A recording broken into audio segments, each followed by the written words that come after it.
Hello students, we are in the module number 4 and in this session we are going to discuss about the determination of some of the dissolved salts like sulfates and nitrates. Okay, these two methods are different to you. Okay, it is different from the normal titrimetric methods. It is called as a gravimetric method. Okay, what's the principle here of the gravimetric method?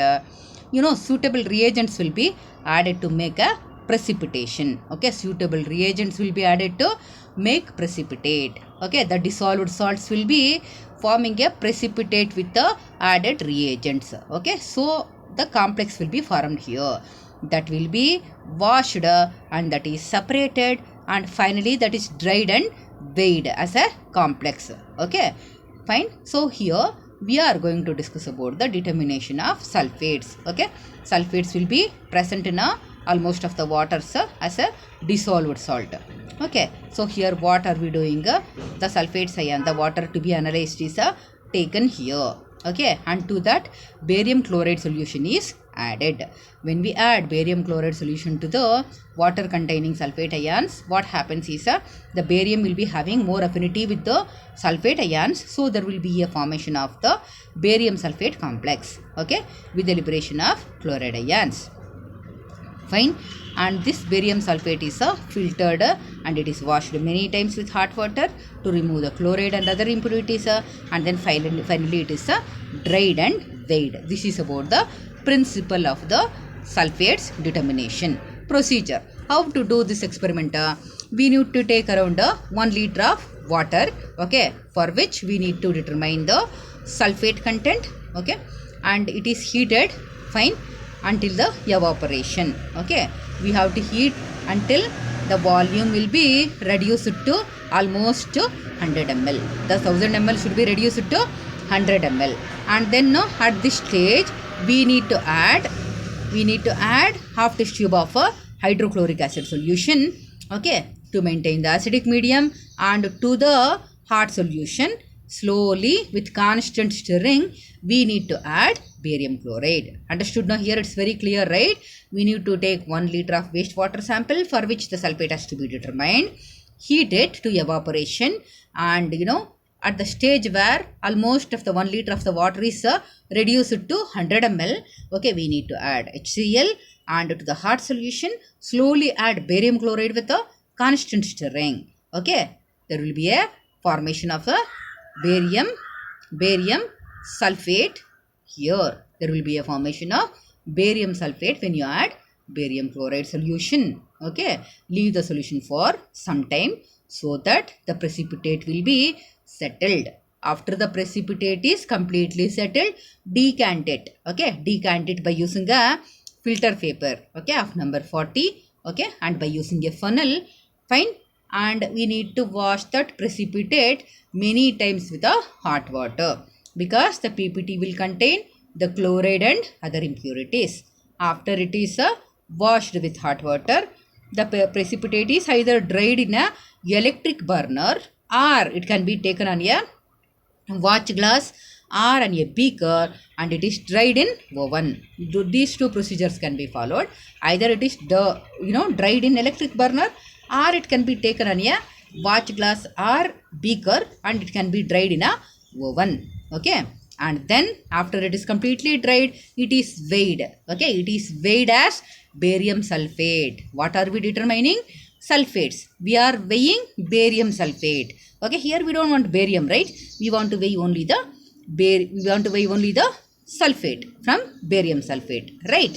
So for that we need to do a small calculation, that is the amount of sulfate present in the given solution is equal to weight of the barium sulfate, that is what do we get now, the weight, that one, into molecular mass of the sulfates, that is around 96.6, by molecular weight of the barium sulfate into 1000, that is because we are doing for 1 liter of the water, we will be getting the sulfates present in the given water sample. I think I am clear till here. Very simple. The water to be analyzed is taken, okay, it is heated to 100 ml, 1 liter is to be taken, and it is heated until we get 100 ml of solution. To the hot solution add a small amount of HCl and add slowly the barium chloride with constant stirring. We will be getting a PPT, precipitate. Okay, that precipitate is left for some time so that it will be completely settled. Decant it now by using a filter paper and funnel, and that PPT is washed many times with hot water to remove the impurities like chlorides, and then it is taken either to a electric furnace or to a oven, and it is dried, and then it is weighed as barium sulfate, and from that we need to calculate the amount of the sulfates present in the water sample. Clear? Next, let us discuss about the determination of fluorides by using a colorimetric method. Colorimetry we are generally using in our lab, right? In the determination of copper sulfate. Same, the reagents used will be different here. That's it. Okay.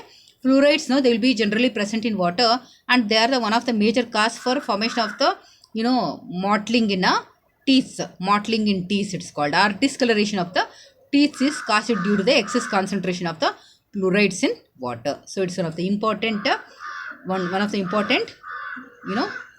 find out the fluorides in water sample. Okay, it can be estimated by Spadon's method, SPADNS.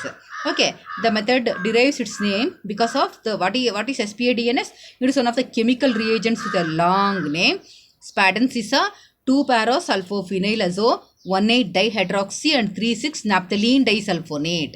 This solution is shortly named as SPADNS, Spadon's. Okay, this reagent is used here in the determination. Okay, and here the reagent is prepared by using around 958 milligrams of this Spadon's reagent and with a 130 milligrams of zirconyl chloride. Okay, zirconyl chloride is used in a acidic medium, or we can call it as acidic zirconyl chloride. These two are added in a 500 ml of water to prepare the reagent. And what is to be done?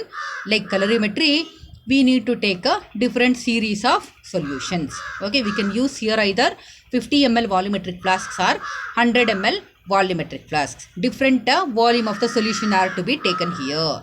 Okay, the solution prepared now, we have to take 5, 10, 15, 20 and 25 ml of the fluoride solution. Okay, and to that we need to add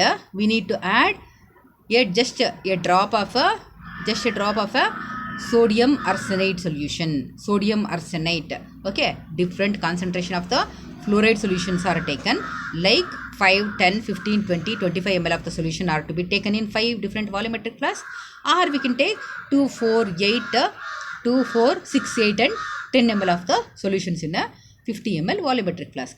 To that we need to add just 1 drop of the sodium arsenate solution. Okay, and we should add 10 ml of zirconyl Spadon's reagent, and we need to make up the solution accurately up to the mark. I think it is clear. We have to prepare the fluoride solution first. We have to take a known amount of the solution. Either we can take 2, 4, 6, 8, 10 ml of the solutions into 5 different volumetric flasks, or we can take 5, 10, 15, 20, 25 ml of the fluoride solutions in 5 different volumetric flasks. Okay, so to that we need to add just 1 drop of sodium arsenate and 10 ml of zirconyl Spadon's reagent. And then we have to make up the solution accurately up to the mark.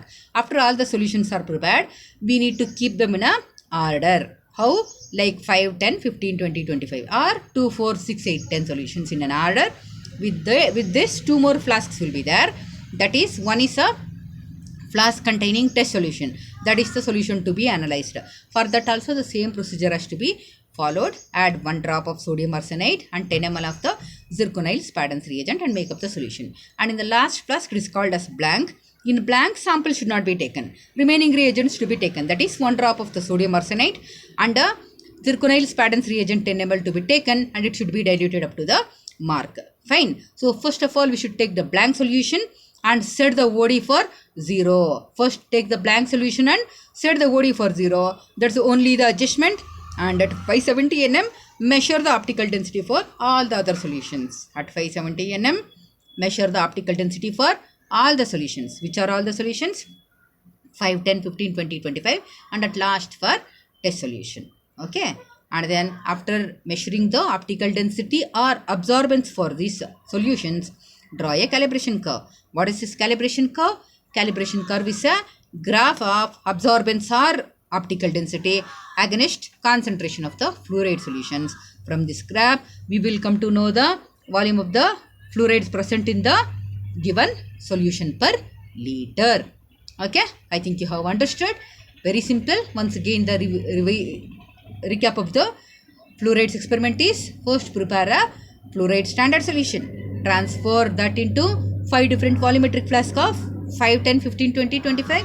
To that add 1 drop of sodium arsenate and add 10 ml of the zirconyl Spadens reagent. Make up the solution. First take the blank solution, set the OD for 0 and then measure the optical density for all the solutions with a test solution, and then plot a graph of concentration of the fluorides with absorbance. You will be getting a straight line passing through the origin, and from the graph you will be getting the amount of the fluorides present in the given solution per liter by doing a small calculations. Okay, so this is about the determination of fluorides and sulfates. Okay, so we did the fluorides through colorimetric methods and we did the determination of sulfates through the gravimetric method. Fine, we will be meeting with the next new topic in the new slides. Until then, take care.